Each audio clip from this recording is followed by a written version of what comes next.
River Road, you got me running way back home. River Road, you got me running all night long. You got me singing some canal boat song. River Road, you got me running all night long.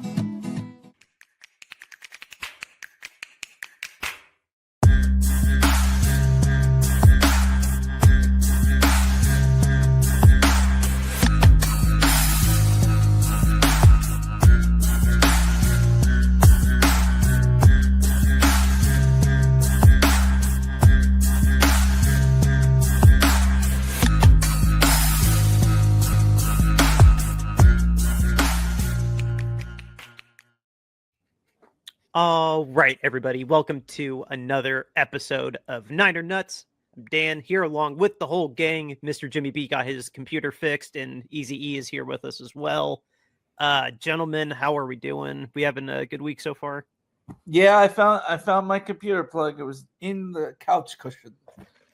Did you find any money while you were digging around in the couch cushions? No, but I found my Eagles hat. And I love that. It's got the throwback eagle and everything. That's cool. Yeah. I got this at when I went and saw them against Denver. But yeah, That's what's up. That reminds me of The Simpsons, where he was trying to reach for a peanut and he found $20, and he was like, "I wanted a peanut," and his brain was like, $20 can buy many peanut. So funny. Well, all right, guys. What we do every Friday, even though we are on a bye week this week, we are still giving you a parlay. We have picks, and as always, this is clearly for entertainment purposes only. Please follow your rules, your regulations, and all that wherever you live. Please don't do it illegally, and call 1-800-GAMBLER if you need help, or if someone you know needs help. All right, cool. Now we're off the hook. So, God, we're already at week 14 too. I'm gonna say that every week, and it sounds like an old man or whatever, but I don't care. That the football season goes by too fast, and we can all agree on that, surely. Yeah, this is an old one, Dan. Yeah, this is an old one. Oh no, did I open an old one? Yeah. Oh, because I clicked week 4 instead of 14. That's why. Good job, Dan. Let me go ahead and try. Jalen Hurts plus 50 yards. I don't know if he's making that one. Here we go. Here's week 14, and then I just got to pull that. This is great for the listening audience too. Just like, what is happening? This is the secret sauce that goes into the show. Yeah, here we go. This should be week 14. Yeah, here we go. That look great. This is week 14. Yeah, that's much better. Okay. Slightly lower payout than we had 2 months ago. I just realized. About the same though. Yeah. Okay, so guys, lots to go through. We give you lots to think about unless you want to write the whole ticket, but we got a lot of opinions and a lot of feelings going into this final back 9 of the season. A lot of playoff spots are trying to be decided. A lot of people are on the verge of getting eliminated. And speaking of an eliminated team, the Saints, they are going to Tampa. And Tampa's trying to hold on to dear life for their season. It's what do they say? Their fate is in their hands. The Panthers can't decide if they're a good team from week to week. That's why they're 6-7 or 7-6. One of those. 6-7. I walked right into that, didn't I? But the Saints have been a dumpster fire pretty much the entire season. So Tampa getting a nice little bounce back win while they're trying to get Mike Evans to come back for the last couple weeks and maybe a playoff push, because I'm still holding out faith that they'll win the division. Because again, the Panthers can't decide if they're going to be a good team or not the rest of the way. And this seems like a pretty money pick. What do you guys think about this game? Well, yeah, the Buccaneers definitely need to win this if they're going to keep their stranglehold. Well, not a stranglehold, but like if they're going to control their own destiny to get into. Yeah, they're barely hanging on to the NFC. I don't know why I said stranglehold. So yeah, this is a must-win for them. To stay ahead of everybody and to distance themselves from the rest of the division. You win the division by beating your division rivals. So, and it's the Aints. So I have confidence that the Bucs should show up for this game and win it, especially at home. Yeah, it's an important game for Tampa. I believe they play the Panthers twice in the next 4 weeks coming up as well. So chance they got them entirely in December. Yeah, I believe so. So any chance they have to pick up a win, outside of playing them and stack a victory is going to be key for them. Panthers are off this week, so it's a chance to build a game ahead of them while they're on their bye as well. And so it's a great opportunity for them. Buccaneers have been playing okay football for the last month. They certainly tailed off. Nobody's really sure how hurt Baker. Yes, thank you. Baker is right now. Hopefully his shoulder on his left side holds up and he can withstand the pain and keep playing. He did that in Cleveland and tried to do that, and it didn't go extremely well. But hopefully he has better results for the Buccaneers. They should win this game. Possible the Saints pull an upset, but seems unlikely. So feel pretty confident about the Buccaneers on this ticket. Yeah, as far as we know, Baker is still going to play, but the season's going to ride or die on Baker. Thank you I didn't mention that. I was talking about Mike Evans, but yeah, Baker's nursing that non-throwing shoulder. But Saints are still the Saints, so I still have all the confidence in the world in this. But yeah, Tampa, their fate's in their own hands. Next, I really, really pushed for this one. The Indianapolis Colts and going to Florida, going to Jacksonville. For listeners and viewers that don't follow the Colts, the last time that Indianapolis won in Jacksonville was September of 2014. Literally 11 years and counting since Indy won in the city of Jacksonville. That is astounding. And they play there every year. It's not a thing where it's a every so often kind of thing because they're a divisional matchup. They play there every year. Yeah, and Jacksonville just has them when they come to Florida. I truly can't believe it. I remember a couple games where I think Carson Wentz was pretty close to winning, and then they threw up on themselves. And they needed the win to seal the division at the end of the year. Mm-hmm. And Carson Wentz went into Jacksonville, and basically Jacksonville figured out that if you stop JT, that Wentz can't do crap, and so they ended up winning. Yeah. And then Phillip Rivers too, I don't think Matt Ryan wasn't playing. I don't remember Matt, but Phil Rivers had a heartbreaking loss there. Joe Flacco had a heartbreaking loss there 2 years ago. So Colts find a way to lose in Jacksonville every damn year. And this will be year number 12, if I count that right, since 2014. But on top of that, the Colts upon further inspection, they did really they made it a game against the Texans, but Jacksonville is a slightly better version of the Panthers where yes, any given week they could be really good or really bad, but something's wrong with the Colts right now, and with the track record they've had against Jacksonville, they just have their number, and Jacksonville will probably pull this off. I hate to say it, but do you guys have more to add to that? No, I can't say that I have anything more after that. Well, Daniel Jones is hurt. That's clearly been a problem with the Colts. Since he's hurt? I didn't know that. Yes, he's. Broken fibula, serious answer. Yeah. So since he's been hurt, they haven't been the same, which has hurt them going forward. DeForest Buckner's still out. So they're dealing with a number of injuries. Sauce Gardner's out now too. So they're just kind of collapsing here down the stretch and haven't really been the same team. And it's shown up week to week. They just haven't been able to hang out with the better teams on the schedule that they've been playing here recently. And so, given that, and then like you pointed out, Dan, this really historic losing streak down in Jacksonville, I'm not going to bet against history, and I'll take the increased odds in the Jags in this one and take a flyer on it and see how it goes. I'm fine with that. Yeah, the Colts are favored too, which, Lord, I don't know why. I'll take 10 years of losing on the road consecutively. Yeah. The Jaguars absolutely, like, in terms of talent, like, they can match people. Like, Jacksonville definitely has talent if the stars are lined up right. Like, they would have a solid, like, they're on top of the AFC South right now, but like undisputed first place if they beat the Colts this week, which probably should.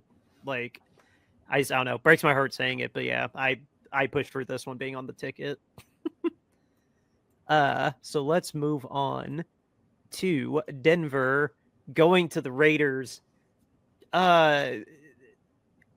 This is, man, the Raiders are just, I don't know. I'll put it this way. I'd rather watch more Browns games the rest of the year than Raiders games. The Raiders just have nothing. The Raiders are just letting Geno get sacked like 7 times minimum a game. Their defense is fine, but not great. Like, it's just comical. Like, you can't believe that Tom Brady's in the ownership, like, with this kind of output that they're making. I sincerely think Pete Carroll's going to be a one and done coach, but I don't want to just sing the praises of Denver. Denver is really skirting by with these wins. Yeah, you're a double-digit win team, which is not nothing, but this is that Steelers team like 4 years ago, the Eagles 3 years ago. I don't believe in the sustainability of this Broncos team.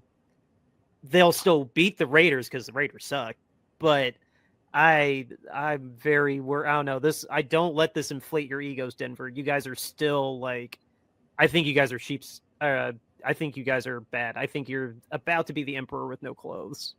I'm ruining my metaphor, but well, yeah, I mean, there's a good chance that the Raiders are winning this game at the half, because that seems to be Denver's MO. Like, go behind at halftime and then come back and win. So they play down way too much to competition. Yeah. So them winning is probably inevitable, but this will probably be closer than people expect, just because of the fact that that's just the way Denver plays. I think they've only won like 2. I don't know. They've been behind like every single game, and they've won 10 games, being behind every single game at half, which is an NFL record. By 2 games. Like, so they already beat the NFL record. So like, this is that, it just has that sort of like, okay, the Raiders don't have a whole bunch to play for, so they're going to try and ruin the Denver season, and Denver will probably figure out some way to come back in the game and win. That's just their MO this year.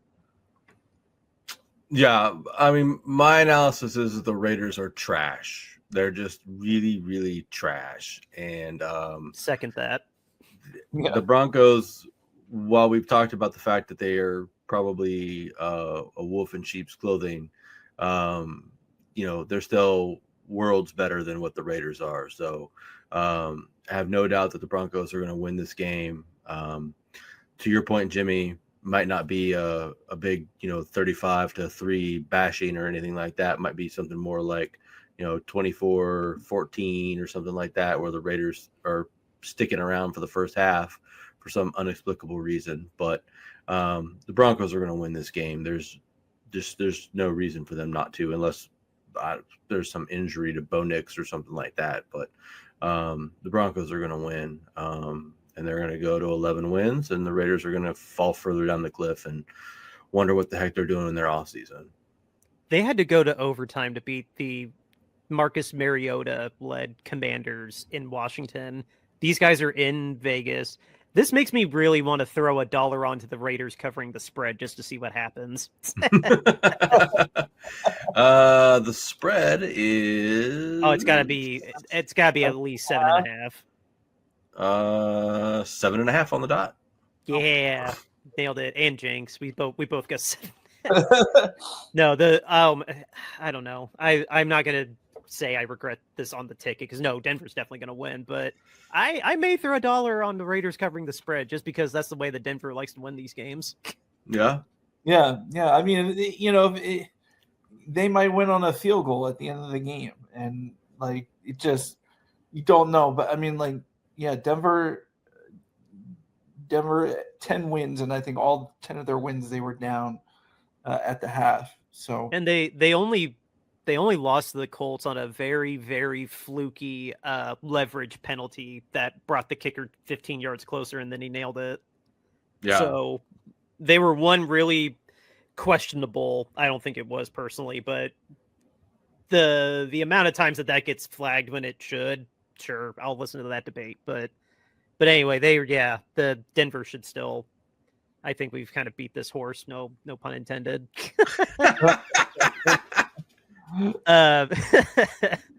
Onwards to Seattle and Atlanta. I'm cool with this money line not being on here because it was so lopsided.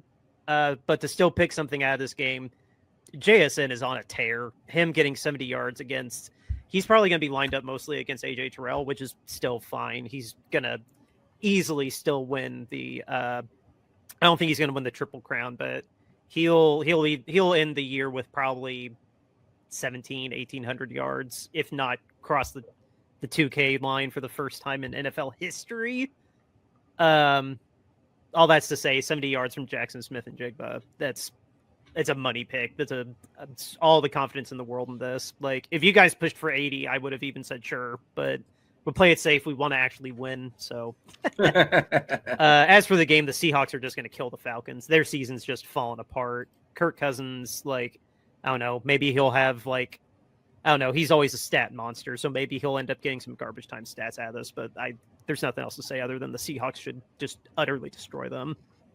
Well, yeah, I'm glad we didn't do any money line bet or whatever because it is Kirk Cousins at 1 p.m. So there's always a chance that he might come through in that moment. But I mean, JSN, like the crazy thing about JSN, what he's doing is like the amount, like how significantly bad still like their passing offense is like in the scope of the league. Like it's crazy that he's been putting up all these numbers and yet, their offensive powerhouse is not there. Like you would think with what he's doing, like they'd be, this massive offensive juggernaut, and they really aren't, but he just keeps putting up numbers. So, I mean, why wouldn't he have, more than 70 yards in this game against Atlanta, Yeah, he's gone over 70 in every week of the season except for last week when he only had 23 yards, but he basically took the week off last week when they played Minnesota, and Max Bozemer was in there just throwing picks left and right for the Vikings. So, he's having a historically great season. I mean, he's gone over 100, 1, 2, 3, 4, 5, 6, 7, 8 times. So having him go over 70 should be pretty academic in this particular game. And, the Falcons are a decent enough team that the Seahawks are going to have to score some points to win. So they're going to have to, throw the ball and make some things happen. And the Falcons shouldn't turn the ball over nearly as much as the Vikings did last week.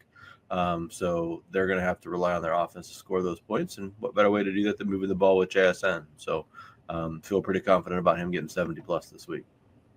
Yeah, no, absolutely. Getting a little bit of pushback from the Falcons will probably be good for them too in the long run, just because the Vikings were such a cupcake last week. And they still didn't, like, to James's point, they actually, the Vikings defense really, really did a phenomenal job trying to counter the lack of offense. So no, they held Seattle back pretty good, all things considered, even though it didn't matter. He was going to throw 4 picks. Yeah, I mean, ultimately, I'd be perfectly fine, though, if, like, Super Kirk Cousins showed up and the Falcons won 35-31, JSN got 70-some yards, and the Falcons won. That'd be great in my mind. Oh, yeah, no, we need we're going to talk about the Rams game in a second, but no, we need Seattle to lose this game. I would love for a Kirk Cousins upset as well. I don't think it's going to happen personally, but I don't know. Weirder things have happened. I mean, the craziest thing would be like if Kirk Cousins one out the rest of the season, and then they would be stuck in this paradigm where it's like, oh, do we go with Michael Penix Jr. or do we go with Kirk Cousins? And it just like that. I think there might be a world where that exists where he just goes out and I will give you guys the. I was the one that was like, okay, well maybe Michael Penix as a pick wasn't that bad. Yeah, now 2.5 years down the road, yeah, I will fully admit I was wrong, and that was a very dumb pick. Yeah, I mean, and it's amazing, like how inept left-handed quarterbacks have been in the league. Like, there's not like this like. NFL Network a while back ago, like 10 or so odd years ago, they did a list of the top 10 left-handed quarterbacks. And you don't know this name, Dan, but Eric will remember the name. The first guy on the list at number 10 was Scott Mitchell. And like the first time they did the list, number 9 was all the left-handed quarterbacks that didn't make the list combined at number 9. Like, it's like when you draft the left-handed quarterback, you are taking an enormous risk, in betting in that guy. And here we have Tua again. Like Tua is a left-handed quarterback. Michael Penix Jr. again, a left-handed quarterback. Like they redid the list like 3 years later, and Tebow was number 9 on the list. That's just insane to think. Like I know like people aren't going to consider that in talent evaluation and look at everything like that, but honestly, like if I were an NFL GM and somebody said we need to take this guy and he was a left-handed quarterback, I'd be apt to take somebody else and just pass on them, just due to the history of how bad left-handed quarterbacks are. Or don't use more than like a 5th rounder. Well, yeah. I'm like, not just the fact that he was left-handed too, but the dude was like, what, 28 or something like that? Like, Jesus. Like, he was older, right? Eric, you said he was. Who, Penix? Yeah, Penix is older, right? Oh, Penix was like 20. He wasn't 28. I think he was like 25. He was 28, but he was pretty old. He wasn't Brandon Whedon old. Penix is 25. Okay, 25. But still, yeah, so he got drafted when he was 24. No, Brandon Whedon was the last quarterback drafted in the first round. That was. What I'm saying is, like, I think he was 28. That had grandchildren. But my point is that you use the number 1 draft pick on a left-handed 24-year-old quarterback. Yeah. I mean, like most quarterbacks are on their second contract by 24. Yeah. Yeah. Nowadays, I mean, the guys are coming out like 21. They're starting out, at a young age. Yeah. So yeah. But anyway, like. Falcons, Seahawks, JSN, 70 yards should be easy. Yeah. All right. Well, let's move on to.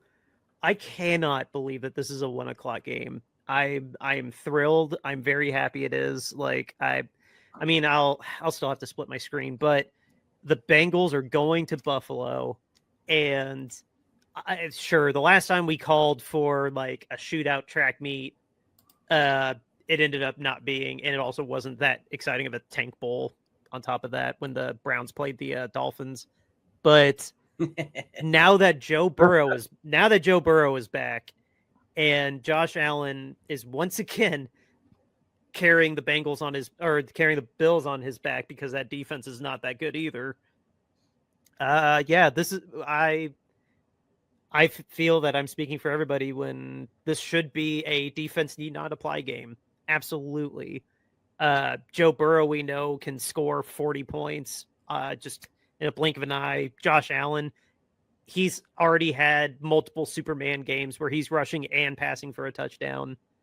I don't think the weather is supposed to be a problem. I don't know if you guys saw if the weather was supposed to be a problem, but just at face value, this game is going to be this game should be insane in terms of points. So over, I didn't care what the over was, and I don't care that it's over 53. Like with that high a bar already, take the over. This should be a pretty high scoring affair.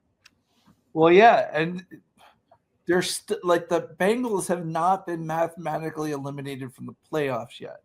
With as bad as the NFC North is, the AFC North is hot garbage. That's why. I know it's hot garbage, and so amazingly, Joe Burrow was gone for like half the season, and somehow the Bengals are still in to win the division. Like, this is just nuts.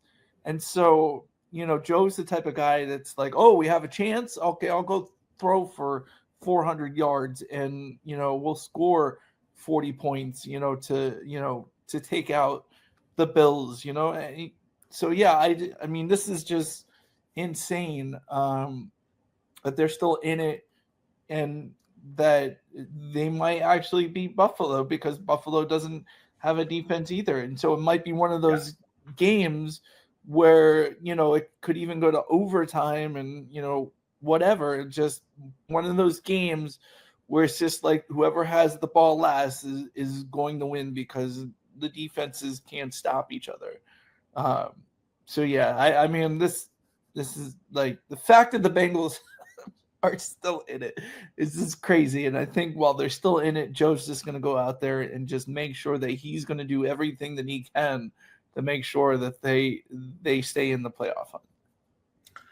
Yeah, I mean, Burrow looked fantastic playing last week against the Ravens, who have a much better defense than the Bills. The Bills' defense has been kind of a fraud all season long. They haven't really been able to stop anybody when it really matters. And so I foresee this being a shootout, just like you guys have said. I mean, I think that both teams are going to be able to put up points. The Bengals, we know, can't stop anybody. They couldn't stop an offensive featuring the three of us. And Josh Allen's going to get his, but I think Joe Burrow and his team is going to get theirs as well. And so I think it's just going to go back and forth. And like you said, Jimmy, it's going to come down to who gets the ball last in this particular game.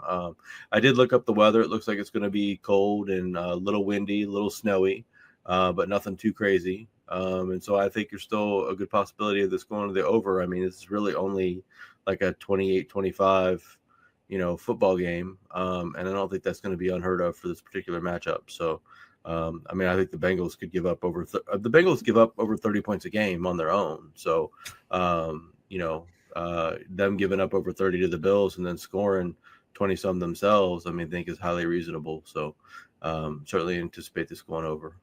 And I didn't even mention the fact that the Bills' latest defensive acquisition has decided to retire and not be a Bill, like which I find is crazy because you got Darius Slay gets released by the Steelers, and Buffalo picks him up on waivers, and he's just like, I'll retire. That's he doesn't even want to be on the Bills and be a part of that mess. To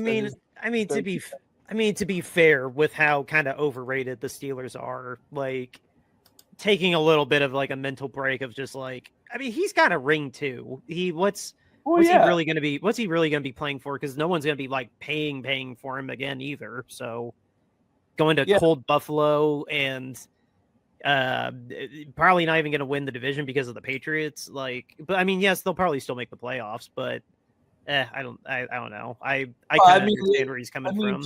With the fact of the way that defense has been playing and everything, Darius Slay is not going to make this big enough difference that all of a sudden they become like this all-world defense just because he's on the team. And so, but I mean, like what Eric was saying in our chat earlier, like, yes, the AFC is pretty wide open outside of the Patriots. Like, and even still, the Patriots could be fluky too because of the fact that it is the first year with Vrabel. But yeah, no, not to get super sidetracked out of this game. But who do we think is going to win this game? By the way, I think it's going to be close, but I think Buffalo's going to end up pulling it off, being the home team. But I will gladly be wrong. I can see this going either way. I I honestly think the Bengals are just going to win it just because of, like I said, if the Bengals have a chance, and even though it's like an outside chance, it'd be a miracle, but that little chance is enough for, I think, Joe Burrow to go out there and beat the Bills. So honestly, I mean, I would take the Bengals in this game, and yeah, that's who I would go with, honestly, if I had to pick. All right, tiebreaker, Eric, who are you picking? I'm kind of leaning Bengals myself. I kind of think Burrow is going to come out hot. He's only played, 2-3 games this season. He's not beat up like Josh Allen is and the rest of the team. And I think he's got some good mojo and some good moxie in him. And I don't know, the Bills haven't really beat anybody good this season. I'm looking at their record, and I mean, like, the teams that they've beaten this season, like, we thought they were good. Like, they beat the Ravens week 1, but the Ravens have turned out to be not really very good. Mm-hmm. They beat the Chiefs not too long ago, but the Chiefs have turned out to be not really very good. They beat the Buccaneers. The Buccaneers are like, okay, right? I mean, but they're 7-6. They're not great. They beat the Steelers. The Steelers are not very good. So, I mean, like, the Bills don't have, like, a real signature. They have some, like, signature wins on their record by name, but not by actual record this season. So, I don't know. I don't think that they're actually any good. Now, I mean, the Bengals haven't beaten anybody either, obviously, because their record stinks. I mean, they've beaten the Browns, Jaguars, Steelers, and they beat the Ravens. But, I mean, I don't know. I think they have a better opportunity to come out with something in this game. Interesting. I'll add one last note, then we need to move because of the time. But this isn't the Ravens, but Joe Burrow lost twice to the Ravens, scoring over 35 points. So if there's a way that they can blow it, Joe Burrow sometimes finds a way to. Well, that's not Joe Burrow's fault. That's the defense's fault. Yeah. Defense. I saw a thing today. Their defense is 14% missed tackles this season, which leads the NFL by far. Oh my God. It's two superstar quarterbacks with two subpar, mediocre, whatever adjective you want to use, defenses. James, you said it. Whoever has the ball last, I mean, that may end up being how this game goes, because Joe Burrow plays at the same kind of MVP caliber that Josh and Patrick do. So, oh yeah. So I'm so excited for this game. I really am. I am very surprised it didn't get flexed to at least 4:30, but tis how it goes. We need to move on to our last. Okay, yeah, these are just luckily our last two. This one, Eric, you kind of spearheaded this one. Yeah! The Dolphins going to the Jets for an AFC East battle. Jets. Yes. Here, I'll let you take lead on this one, because you really pushed this one being on the ticket, and it's hilarious why. Well, it's because, the Dolphins are they're above the Georgia border, so they're never going to win. It's impossible. The Dolphins simply don't win when they go north of Georgia, and it's going to be cold. It's going to be snowy. They have no shot. There's 0% chance the Dolphins win this game. Now, I don't think the Jets are any good, but I think the Jets are good enough to beat with Tyrod Taylor as quarterback. I think the Jets are good enough to beat the Dolphins because the Dolphins are going to stink in the cold. The Dolphins can't play in cold weather. They don't win outside of Florida in November, December, October, September. They don't win outside. It's impossible. It just doesn't happen. See, Jets are going to win. You're making great points that we have seen history say is going to happen, but yet us picking the Jets, we're picking an underdog. I'm a little surprised at that. We disagree with Vegas all the time, but like this one, I'm really like, the Jets are bad and the Dolphins are on a 3 or 4 game win streak, but exactly that. It's a snowy, cold, gross MetLife they're going to be playing at, and you want a team from Miami to win there. It's probably not going to happen. Yeah, I'm looking at the weather in East Rutherford on Sunday. Looks like at kickoff is going to be right around 39 degrees. However, precipitation doesn't look like it's going to happen until 7, but still, it's 39 degrees. Feels like is going to be right around that much, but still, it's 39 degrees. I mean, that's enough. That's enough to make the Dolphins just freeze like bricks and just not be able to do anything. It's not frozen, but it's still not pleasant. Yeah. Let me see if there's a. I mean, I don't think the wind chill is going to be that much because of the fact that they're playing at 1:00. Luckily, they're playing at 1:00, so it doesn't look like there's really too much of a difference between actual and feels like. But yeah, I mean, and, today's Thursday, so the chance of precipitation could go up. Then it could be colder by then, but I mean, 39 degrees is enough. I mean, I know water freezes at 32 degrees Fahrenheit, but 39 degrees Fahrenheit will freeze any Dolphin football player in their tracks, not necessarily an actual Dolphin. If you ask my Subaru, the roads start freezing at 37 degrees. So take that for what it's worth. Yeah, my car lets me know that it's 39 degrees outside. Like, it makes a point by going beep beep and flashing the temperature in front of me at 39 degrees. So oh yeah, same. I have a little snowflake that comes up when it hits 37, and it says roads might be icy, even though science decided that things freeze at 32 like many eons ago. So yeah, I don't know. Maybe the Japanese think different. I don't know. Look, I would just like to point out that the Dolphins have played at the Colts, lost, at the Bills, lost, at the Panthers, lost, at the Browns, lost. They did beat the Falcons, but that's not north of Georgia.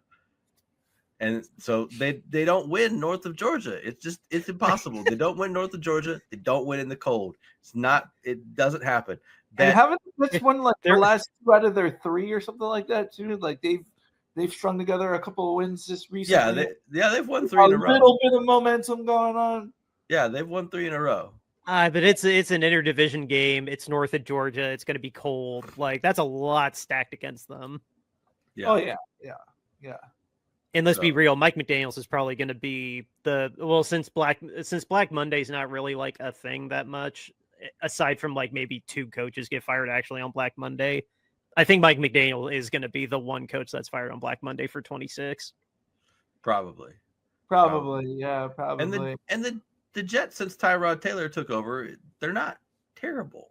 He's fine. He's a perfectly good backup quarterback, and he's doing enough, I guess. He's playing. Yeah. I mean, the bar's not that high when your quarterback was Justin Fields, but yep. So yeah, I would bet $10 on the Jets, and I don't bet a lot of money on, which I realize doesn't sound like a lot of money, but I don't bet big money on any of the football. I would bet $20 on the Jets to win over this. Wow! Big spender. They're never $1, $2 bet guys going 20 on the Jets. They're never gonna beat the Jets. Not gonna happen. I need to add. I just need to take a day to add assets to here. But I wish I had that sound clip of that kid going, I was born into this. I'll always be a fan, but I hate this team. God, that video was so. What's that saying? Like, girls pick their best friend at like 5 years old and let it ruin the rest of their life. And guys pick their favorite football team at 10 and let it ruin the rest of their life as well. Yeah. It's just the way it goes. And, I mean, we should say the New Jersey teams, like, they're, nothing's really going on good with the New Jersey teams except maybe the Devils. But yeah, like these football teams that are there, yeah, they're bad. they're really, really bad. So Jackson Dart looks like he might be all right. Yeah, I think Dart's pretty good.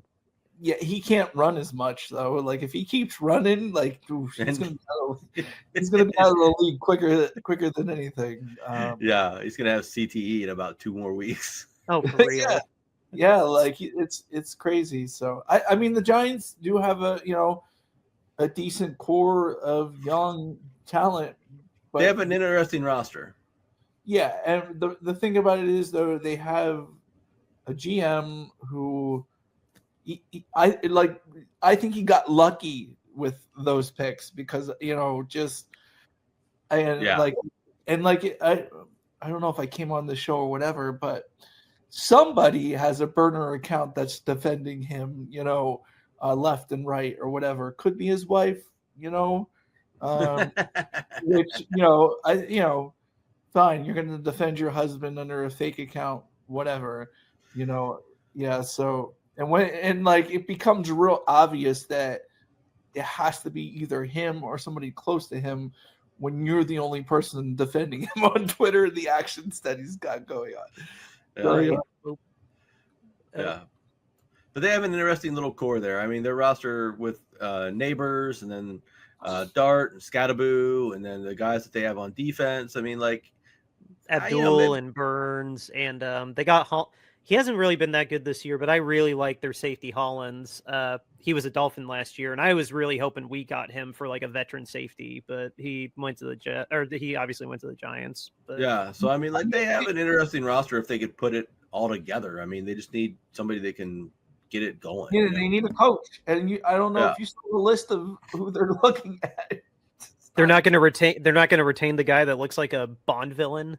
That dude is That dude is terrifying. Honestly, like I'd be all right. I might be like if I was a Giants fan, I was going to get excited about a coach or whatever. Antonio Pierce, right? Former Giant. Actually won some interim games when he was with the Raiders. Yeah. So great. I don't even think he's even on like the long list, but yeah, like I mean, do you think they could poach the Vikings defensive coordinator? I forget his name. Flores? Yeah, do you think they could poach Flores from the Vikings? No, I think he is I don't think he wants anything to do with the New York Giants with what happened, because you remember back when Dabo got hired. Oh, never mind. It was between him and Brian Flores, and they told the wrong one. They told Belichick, like Belichick heard, Brian got the job, but he didn't realize it was Brian Dable. He thought it was Brian Flores, and so he congratulated Brian Flores for getting the job.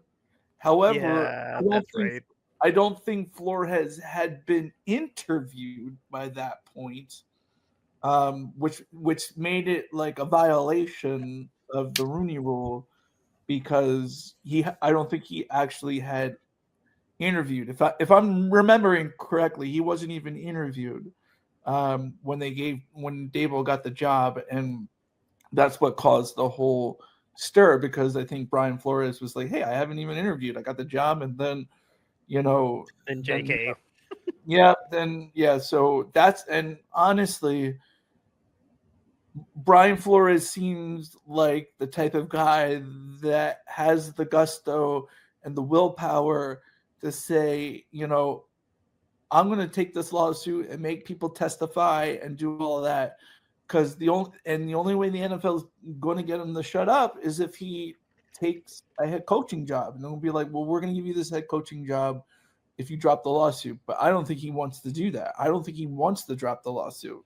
I think he wants to go forward with it and bring to light some of the problems that happen in the NFL for, because of things like this, to bring light to it, and, maybe, figure out a way where they can make a better system. But that's my 2 cents on Brian Flores, because I 100% don't think he's going to take the Giants job whatsoever.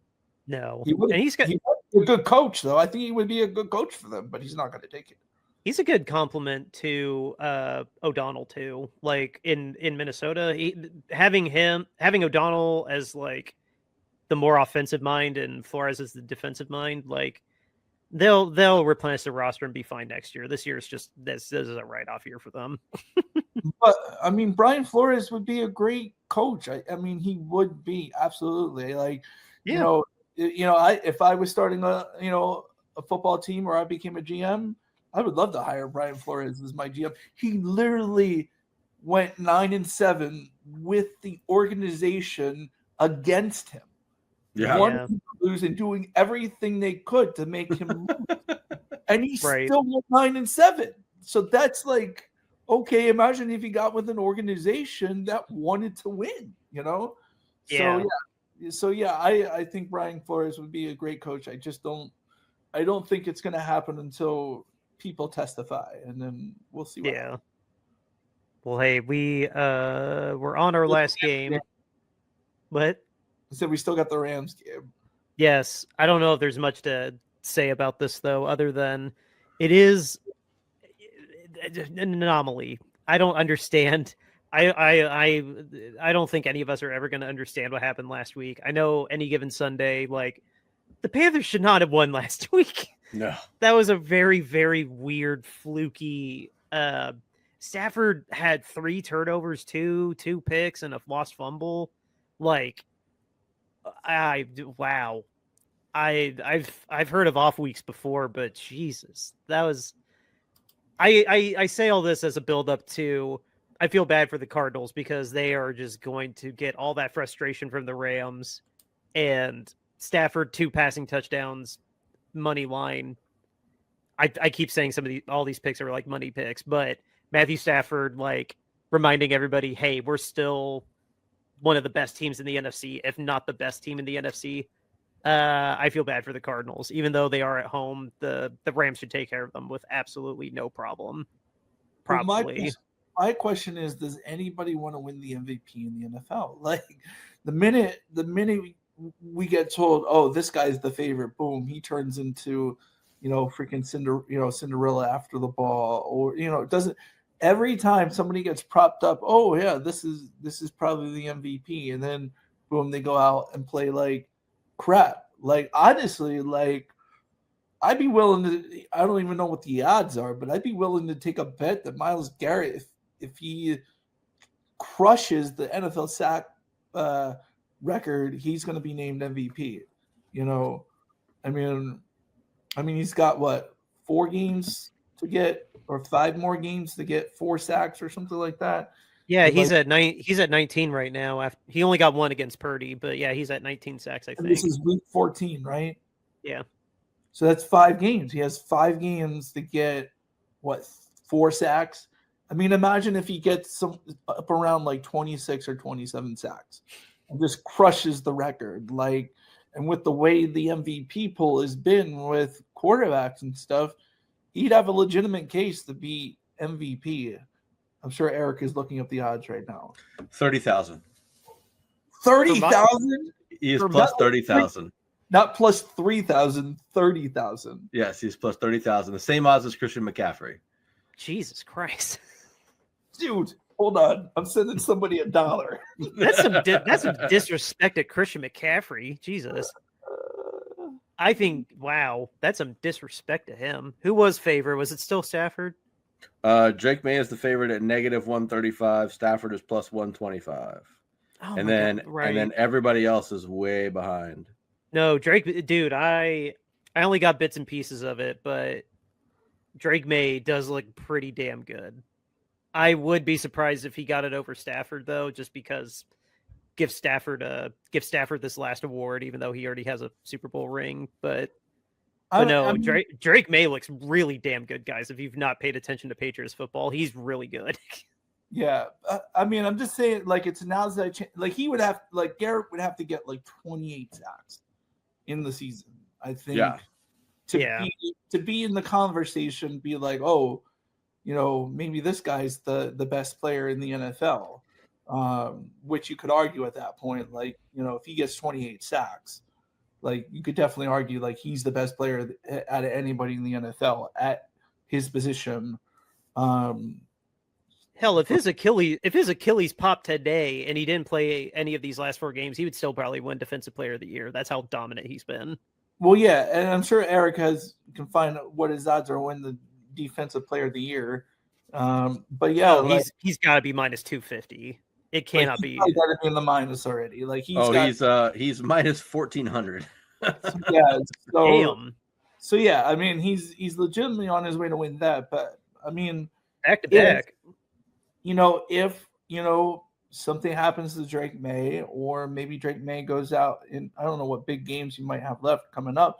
If he goes out and throws a turd out there, and Garrett gets to 28 sacks, like I there's an outside chance, maybe 30,000. I bet $1 on it. I think he plays Buffalo one more time, if I remember right. I didn't memorize the schedule. I've just casually seen the Patriots play just by circumstance here and there, and I'm just no disrespect to Matthew Stafford, but Drake May looks really, really damn good if you've not sat and watched Patriots football. Yeah. Well, Stafford's going to annihilate in this game. I mean, did we all get our 2 cents on that, Eric? I don't think we got yours on there. The only thing that I'll just say is that even though Stafford had a not great game last week, he still managed to throw 2 touchdowns in that game. So the odds of him throwing 2 touchdowns are pretty significantly high. I do think he's going to have a bounce back game. I think the whole Rams team is going to have a bounce back game. I think they're probably going to clobber the Cardinals in this particular game, and should be an easy money line victory and an easy 2 touchdowns for Stafford. And to your other question, the Patriots actually play the Bills this week. Then they play the Ravens, Jets, and Dolphins. Okay, they're gonna have an undefeated month. They're gonna end the season with 15 wins. They'll beat the Bills. They'll beat all of them. The Bills will be the hardest game though.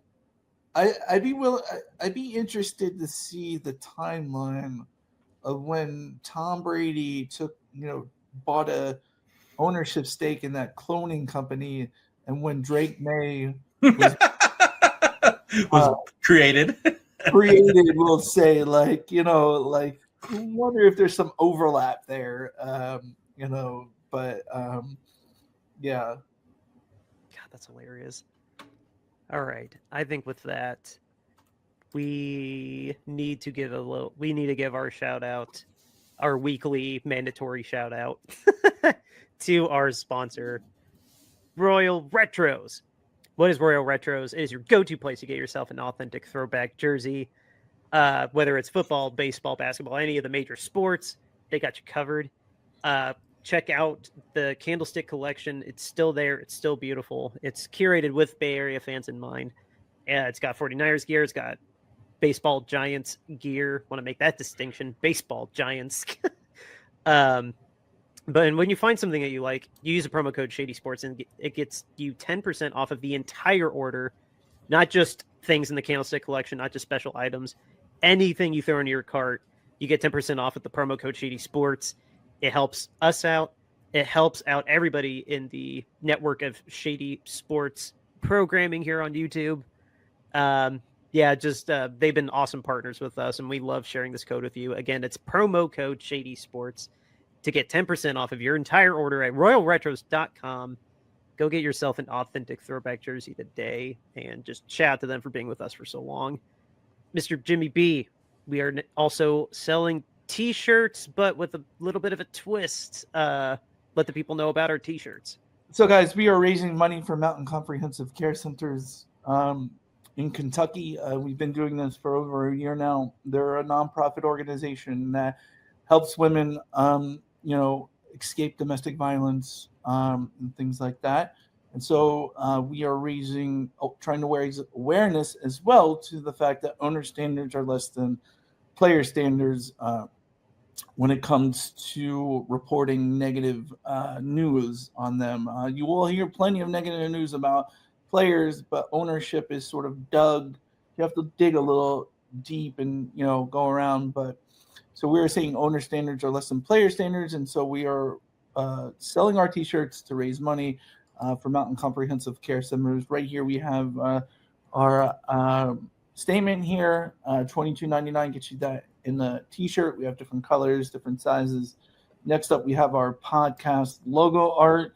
You'll find this anywhere you see our profile picture on Spotify, Apple Podcasts, anywhere you listen or hear us, you will see this $22.99 gets you that in a t-shirt. We have different styles, different sizes.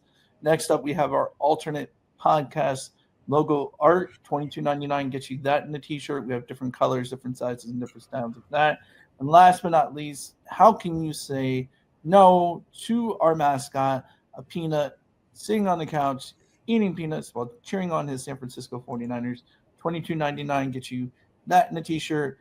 Donate to Mountain Comprehensive Care Centers today. Yes. Again, the link is in the show notes to our Bonfire store, or if you just want to go directly to information about Mountain Comprehensive Care Center, that is there as well.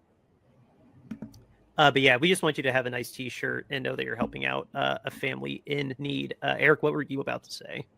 I thought you were about to say something. You just froze for like a second. Yeah, you just. Oh, am I back now? Yeah, you're back. You're back. Oh, well, it's okay, cool. But yeah. But yeah, so that's our store. That's our store. Thank you to our sponsor. I'll go ahead and squish that down because I always forget to. But news happening. I will start with what I think is the biggest news of the weekend since the Niners are off. Yes, there's obviously football news, but college. I am Indiana Dan for a reason because I mean, obviously I live here, but the Hoosiers once again are having a hell of an incredible season. Coach Cignetti won Big Ten Coach of the Year, second year in a row. And also for a second year in a row, your Ohio State Buckeyes are also undefeated. And right down the road from me, about 2 miles down the road from me, they'll be squaring off on Saturday at, I think, 8 o'clock on Fox for the Big Ten Championship. It's on Fox. I'm sad that Tubi doesn't look like they're going to get the game, but I'll still figure out a way to watch it. YouTube TV. But like we did last year it was just a regular season game last year, right? It wasn't. Yes. Yeah, because you played Oregon in the Big Ten Championship last year, right? Yes. And last year, Ohio State did dominate pretty good. I have to have this plaque up on the set. What was the score? Yeah, 38-15 on we missed the anniversary of it. It was November 23rd. And then I also wrote that you beat Notre Dame 34-23 for the title. Yep. But now this trophy, we're going to be in the playoffs. We're going to be in the playoffs regardless. But for the Big Ten title, we are squaring off in Lucas Oil Stadium. Neither of us will be there. One, because you're far away, and two, nosebleeds are $500. So a little bit out of our price range. But our bet this year, I have it right here. The winner or the loser is going to have to get the bottle of this kind of football helmet style bottle opener. Eric, oh no, Jimmy disappeared. I'm here. Back. I Okay. just turned the camera. So Eric, if Indiana wins, you will be getting this beautiful IU bottle opener with the face mask that actually opens the bottle. Trying to describe it for the audio people. And if Ohio State... Oh, look at that. It's glorious. It's got leaves on it. Yeah. Yeah. Yep. If Ohio State pulls it off, this will be my bottle opener. And the silver with the... not clovers. Buckeye leaves. Buckeye leaves, yes. Clovers. Jeez. I said not clovers. Such disrespect. I said not clovers. they look like vanilla. Are those vanilla plants? Or No, they're Buckeye leaves. They're very toxic Buckeye leaves. very toxic? Buckeyes are poisonous. What? I know you get those for like making plays. Is there any more specific rule than that, or is it just like coach discretion? No, it's just like you do good shit, you get a Buckeye leaf. Oh, good stuff. I mean, we that was our one for the episode. But yeah, if my Hoosiers win, you will be getting this one, and then if the Buckeyes win, I will be getting this one. Just to add that little bit of salt on top of the next time we have a little drink, have that little bit to Yep. Started off on a high note, knowing that you lost the game. Yep. But yeah, no, this is a fun. I hope IU stays good for a while longer because I like this tradition. Yeah, it's fun. It's fun. But yeah, no, that's for us. I hope. I don't know. Let us know in the comments who you think is going to win if you care about the Big Ten. Being a West Coast team that the 49ers are, I doubt there's many that do. But well, Oregon and UCLA are in the Big Ten anyway, so which is weird. I don't like that. I don't like that. I don't feel like that's a controversial thing to say, but if it is, I don't like the West Coast and the Big Ten. It's our Midwest Conference. Thank you. But I'll get off my soapbox. Is there any NFL news that's worth giving a little shout out to? Did you see anything? The only thing that was worth a reporting was JJ McCarthy has cleared concussion protocol, so he's coming back, much to the chagrin of every Vikings fan.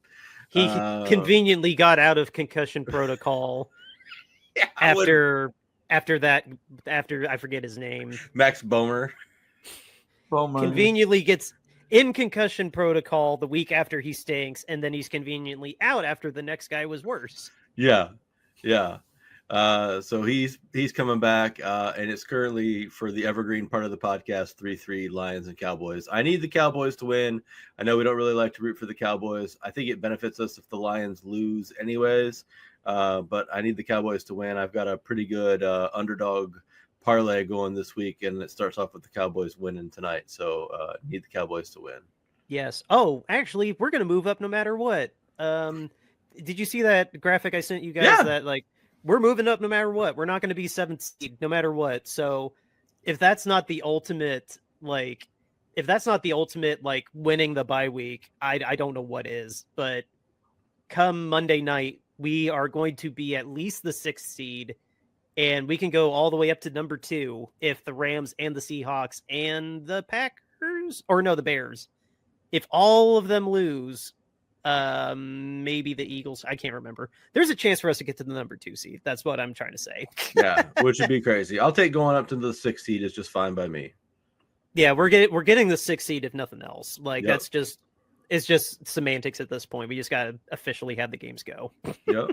Yeah, and then what are the odds that Mac Jones is the Vikings quarterback next year? Oh, I would say it's probably pretty good. Yeah. And we're gonna get at least a 3rd round pick for him because there's no way in hell John's letting him go for less than a 3rd. Oh no, because you get a 3rd round pick for him if he just left via free agency for a compensatory pick. So I mean, he'll get at least a 3rd for it. He'll get at least. Oh, he's gonna raise the ante then and say a 2nd then probably. Like if we're gonna get a comp for him, just like getting released from his contract because he is under contract next year. So we have to cut him or trade him. He can't just walk. Yeah. So beautiful strategy. What a payoff that was. Getting him on a 2-year contract. What a great steal that was. Yep. All right. Well, with that, we've hit an hour and change. This has been an awesome week. Next week, we'll figure out something to talk about. There's never a slow day in the world of the NFL, but we're going to rehash how good our parlay hit. That's what we're going to rehash. Yes. And we will know who is getting a new bottle opener that, depending on how fast Amazon ships, maybe it'll be on our next Friday episode. Are we recording Monday for Tuesday? Yes, there's no holiday that I can remember. Right? Aren't playing this week, right? Yeah. No, it's a bye week. So what I'm saying is are we going to record on Monday, given that there's no 49ers game? We'll figure something. We'll figure something out. Now we're getting into Patreon territory, and I'll be honest, I stopped uploading to Patreon a while ago. Just unless you all give me a reason to. Yeah, no worries. All right. Well, being said, outro music, River Road, Justin Youth. Yeah, beat the bye week. Yep. Enjoy the time off. We'll see you when we see you guys. Enjoy.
River Road, you got me running way back home. River Road, you got me running all night long. You got me singing some canal boat song. River Road, you got me running all night long. River Road, where have all the women gone? Have they kissed her hand and waved you bye-bye? Have they thought about crossing your double yellow lines? River Road, they love the